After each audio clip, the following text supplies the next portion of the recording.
भाजपा सांसद निशिकांत दुबे की supreme court पर विवादित टिप्पणी के बीच उपराष्ट्रपति जगदीप धनखड़ का बड़ा बयान सामने आया है।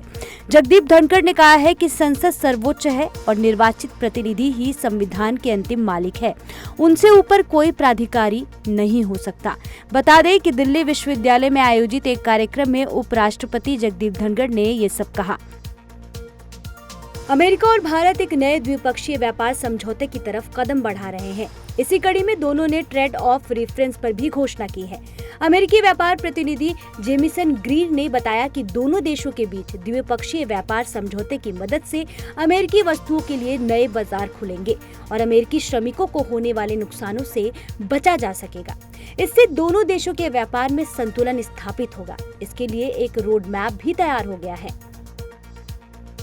प्रधानमंत्री नरेंद्र मोदी आज सऊदी अरब की 2 दिवसीय यात्रा पर रवाना हो गए हैं। पीएम मोदी क्राउन प्रिंस और सऊदी अरब के प्रधानमंत्री मोहम्मद बिन सलमान अल सऊद के साथ बैठक करेंगे।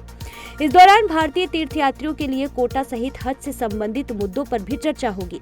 दोनों पक्षों द्वारा अंतरिक्ष, ऊर्जा, स्वास्थ्य, विज्ञान और वैज्ञानिक अनुसंधान, संस्कृति और उन्नत प्रौद्योगिकी के क्षेत्रों में समझौतों पर हस्ताक्षर किए जाने की भी उम्मीद है। वन नेशन वन इलेक्शन को लेकर आज मीटिंग जारी है। इस बैठक के दौरान बीजेपी सांसद बांसुरी स्वराज पार्लियामेंट एनेक्सी बिल्डिंग में जब पहुंची तो उन्होंने काले रंग का एक बैग लिया हुआ था। इस काले रंग के बैग पर लिखा हुआ था नेशनल हेराल्ड की लूट। इस पर बांसुरी स्वराज ने कहा कि कांग्रेस ने 2000 करोड़ रुपए की संपत्ति कौड़ियों के भाव मात्र 50 लाख रुपए में यंग इंडिया लिमिटेड कंपनी ने हड़प ली। यह यंग इंडिया लिमिटेड कंपनी एक ऐसी कंपनी है जिसकी ऑनरशिप 76% गांधी परिवार की है। इसलिए इस मामले को लेकर कांग्रेस की जवाबदेही बनती है। डीआरडीओ ने एक बेहद शक्तिशाली लेजर हथियार का सफल परीक्षण किया है। यह हथियार छोटी मिसाइलों, हेलीकॉप्टरों और ड्रोन्स को मार गिराने में सक्षम है। इस परीक्षण में ट्रक पर लगे 30 किलोवाट के लेजर बीम से 3.5 किलोमीटर की ऊंचाई पर उड़ रहे एक फिक्स्ड विंग ड्रोन को मार गिराया गया। डीआरडीओ ने इस हथियार को MK2 नाम दिया है। यह परीक्षण आंध्र प्रदेश के कुरुनूल में किया गया। भारत सरकार ने भी चीन आधारित ऐप अब्लो को प्ले स्टोर से हटाने के लिए गूगल को निर्देश दिया है।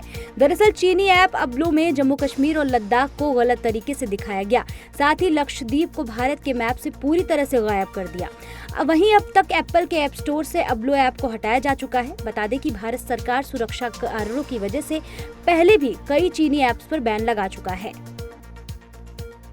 ईसाइयों के सबसे बड़े धर्मगुरु पोप फ्रांसिस के निधन के सम्मान में भारत सरकार ने 3 दिवसीय राजकीय शोक की घोषणा की है।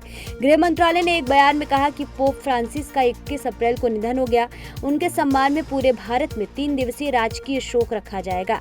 इसके अनुसार 22 अप्रैल और 23 अप्रैल को पूरे भारत में उन सभी भवनों पर राष्ट्रीय ध्वज आधा झुका रहेगा जहां नियमित रूप से राष्ट्रीय ध्वज फहराया जाता है। डोनाल्ड ट्रंप और हार्वर्ड यूनिवर्सिटी के बीच विवाद बढ़ता ही जा रहा है। ट्रंप सरकार ने हार्वर्ड को $2.2 बिलियन की फंडिंग रोक दी है।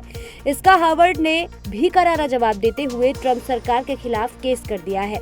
इसके अलावा ट्रंप सरकार ने कोलंबिया और कुछ और संस्थानों की फंडिंग भी रोक दी है। इसका अहम कारण ये है कि इन यूनिवर्सिटीज ने अपने यहाँ फिलिस्तीन समर्थक प्रदर्शनों पर रोक नहीं लगाई। आईपीएल 2025 का 40वां मैच लखनऊ सुपर जॉयंट्स और दिल्ली कैपिटल्स के बीच खेला जाएगा। मैच लखनऊ में शाम 7:30 बजे से शुरू होगा। इस सीजन लखनऊ की टीम 8 मैचों में 5 जीत के साथ पॉइंट्स टेबल में नंबर 5 पर मौजूद है। वहीं शानदार फॉर्म में चल रही दिल्ली 10 पॉइंट्स के साथ पॉइंट्स टेबल में दूसरे नंबर पर है। साउथ की फिल्म इंडस्ट्री के सुपरस्टार महेश बाबू को ईडी ने समन भेजा है। इस समन में महेश बाबू को आगामी 27 अप्रैल को एजेंसी के आगे पेश होने के लिए कहा गया है। ईडी का यह समन रियल एस्टेट निवेशकों के साथ हुई धोखाधड़ी मामले से जुड़ा है। जानकारी के अनुसार महेश बाबू उस रियल एस्टेट कंपनी के ब्रांड एम्बेसडर थे।